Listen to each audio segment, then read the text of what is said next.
Expedition Beyond is going to be the subject for today. So first things first, you want to get yourself nicely set up with as many buffs as possible. Obviously Hoff buff and a Lord in your dungeon is going to help substantially. They're not little boosts, and so anytime you can pick them up, they're a real help. If you've got your own, it's obviously nice and easy, so I've just collected my Hoffs, executed those. May as well grab 7 while you're at it and get it for the week. And I'll take a look at Hoffs in another episode at some point. And Lord in the dungeon, just use one of my farms that's at level 60 to make sure I get the most out of it. You want to check what the challenges are ahead. So Diver's up in the final position. It's not going to be easy with a full length team. And then we've got a couple of cavalry heavy, a little bit of a mix, which I don't love seeing at 7. Cav heavy again, and then through to number 1, it's fairly mixed. Now you want to do this because you've obviously got a limit on your commanders, so you want to plan ahead a bit on what you can sacrifice when and what you're going to need for later. First up, we've got 4 bows and a cav, presumably cav frontline. You could check this, but I'm going to go ahead and guess that's the case. If not, the bows are going to be easy enough to get down anyway. So you've got a few different options for tactics. I'm going to try first up the mirror of that effectively with a spear tank and 4 bow behind. You want to set up your badges each time. This can get tedious and it takes a bit of time, but it's well worth it. If you stack your stats, then you're going to have the best opportunity to get through each stage with as minimal loss as possible. When you're doing something like Nightmare, or even if you're just going for the next level up to what you've been on, and you're sort of pushing your boundaries or pushing your limits a little, then it's going to help having as many commanders towards the end as possible. So badges, talents, gear, appearances all come into play. My gear itself, I haven't changed there, as you can see. That's because I've opted to go for more of a general gear build, which has allowed me to upgrade each piece quicker than I might have been if I had spread the love out a bit. It does limit me. It means I can't change to pick up more stats in any particular frontline, but I'm okay with that. I'd rather have a gold set that helps me out with most setups rather than, several purple sets. Not that I'm all gold yet, but I'll get there. So just adding in a little bow attack, because I am going to opt for the tank with bow. You can get away with this on lower levels for a lot longer than in Nightmare. So on Normal and Master, you can use it for the first 5 teams pretty effectively without taking a lot of damage or having to sacrifice much at all. Nightmare is a bit harder. You want to try and make sure that that tank lasts long enough that the bow are able to get the enemy down. But in saying that, you've got to be aware of the fact that you need those commanders. So I've opted to take a blue commander for the tank. I think it's going to last long enough. Let's see what Hector has to say. So he didn't quite make it, but the bows didn't take a lot of damage either. Considering their backline, it's not a big deal if they lose a few. But if you do that on repeat, they're going to end up being ineffective and useless to take along. So once again, check what you're up against and, set up again. I'm not going to go through each of the setups necessarily, but just to illustrate the amount you do have to tailor yourself to each fight, I'll run through it a couple of times. So generally I'll set up in a 2-type team still. I don't have the badges to fully max 1 type, and since you can't apply the same badge to the same piece of armor, you're limited in what you can achieve. Appearances is another important one. If you've got the option, you definitely want to pick the best suited. If not, and if you don't have one that's particularly going to be useful, then you can always opt for Shadow, which most people, or many people do have, and a 7% increase across the board isn't a bad thing. So we're up against 3 inf 2 bow. Many people would just run a cav team against this, and I can see the sense in that. They're not going to take a whole lot of damage, and they're going to get them down fairly quickly. But cavalry aren't the best for tanking bows necessarily. They're not the most inherently tanky of types. And there's another reason behind my choice to go for a single tank with full counter. So if you take full cav team against that, all of the commanders are going to take a bit of damage. And while it's spread out, it actually adds up to a fair amount. And since I need cavalry later, I don't want to wear them all down to a point where they're ineffective. So by running a single tank, all the damage was focused on Andrea there, and she didn't even take all that much, so she's usable later still, while allowing the cav to go through without any damage at all. The next tactic you can employ is sending a single grey commander, just to check what formation they're using, and also what stats they have. So from here, we can see that the infantry is the front line. And not only can we tell what the front line is, we can check out those stats as set. So we can see what they're set up in and how they're set up.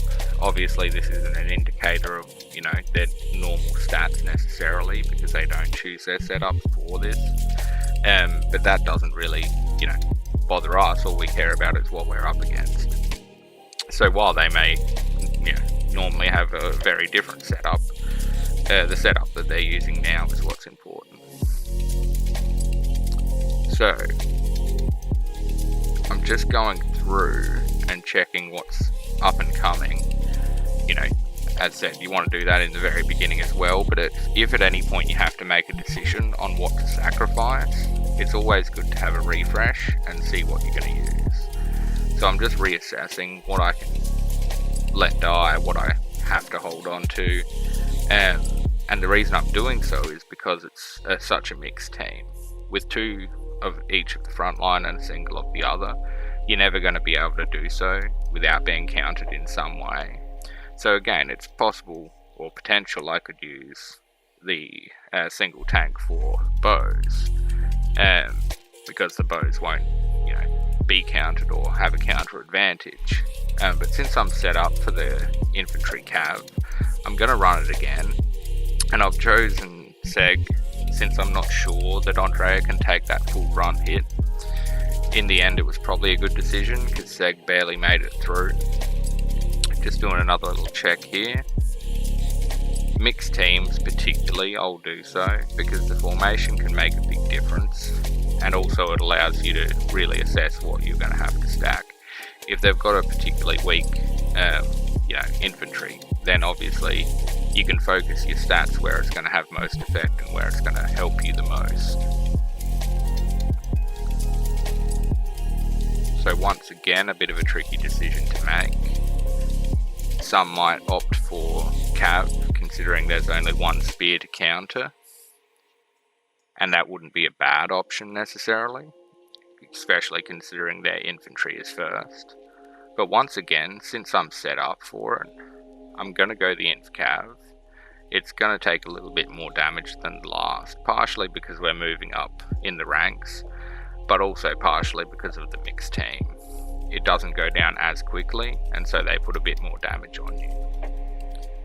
So we've got a predominantly cav team. Once again, I could run a full cav here. It's not going to be counted, or even a full spear, since there's only a single infantry. Especially with the cavalry first, that may be a decent option.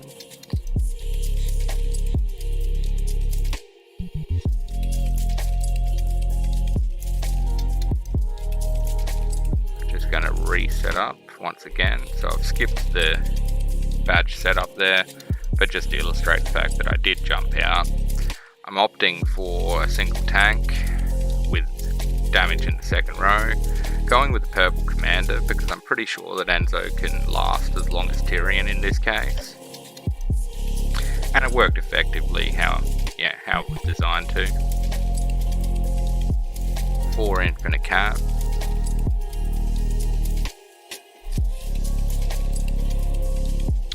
Another little check.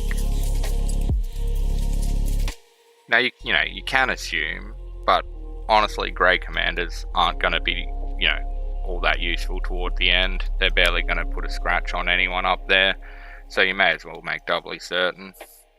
Once again, single soak, 4 damage.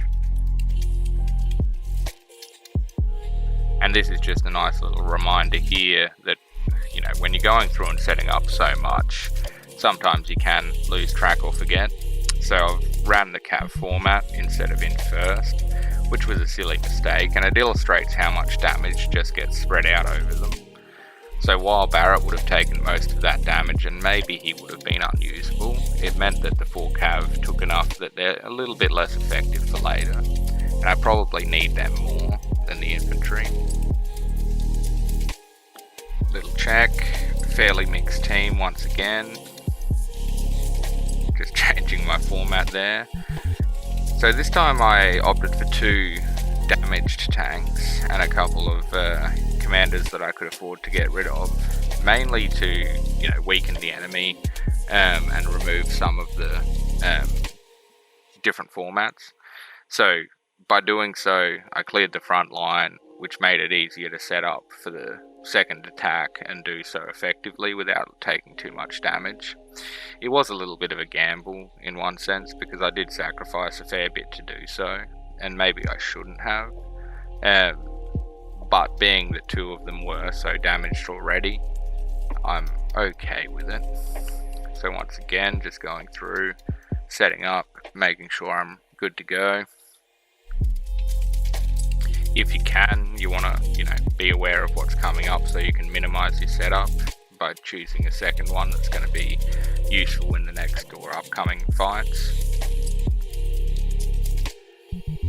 And as you can see there, occasionally, you know, you might usually use a badge in gold, for example, but when you break down and set up for a more specific type, it can be handy to break that gold down into 4 purple. So it does mean once you're finished, you have to go back through and really set yourself back up again for your usual setup, but we'll see how it goes, and hopefully we only have to do this once. So I've set up the Cav Spear, just reapplying the fervor bonus there. You want to be aware of that because obviously it takes some time to do these setups, so eventually it's going to run out.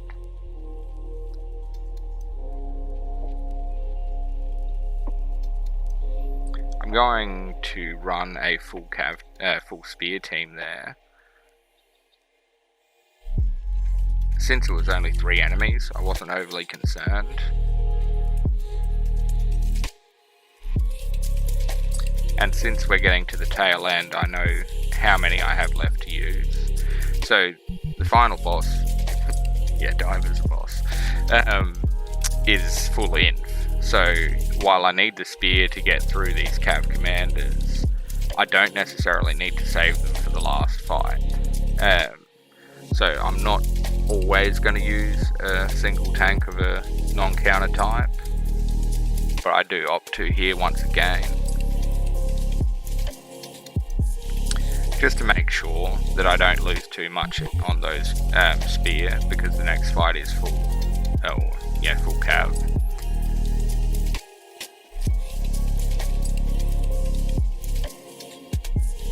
So now I opt for the full spear team, clear them out nicely, and we're left with the final challenge. So full inf, it's nice to see a single type towards the end. It does make it slightly easier in one sense, but someone like Diver's not going to be an easy fight just from his stats alone. The advantage, obviously, we have more commanders at our disposal.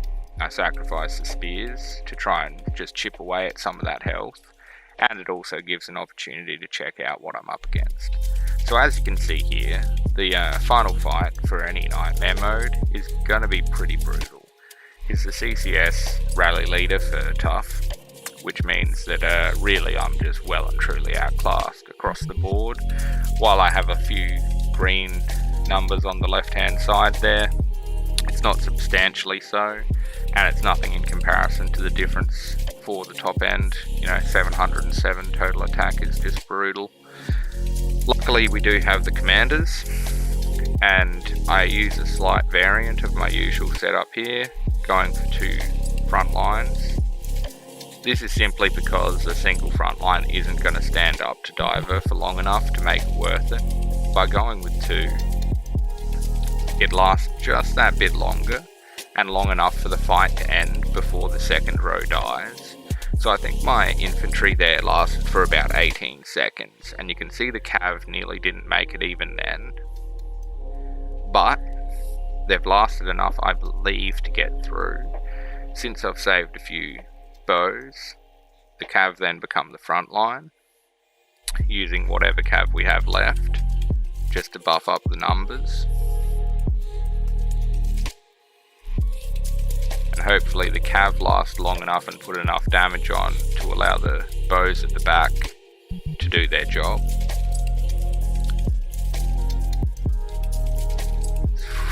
It was very close, and I'm glad I put my appearance on for the castle, even if I did have to use a short-term appearance. And still, you can see it's just enough. So after all of the work and after all of the changeovers, it was well worth it. If I hadn't done so early on, then I just wouldn't have had the commanders to get through.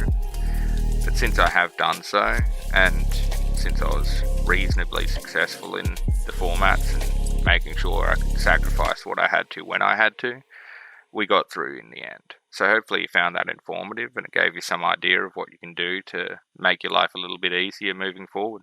Alright,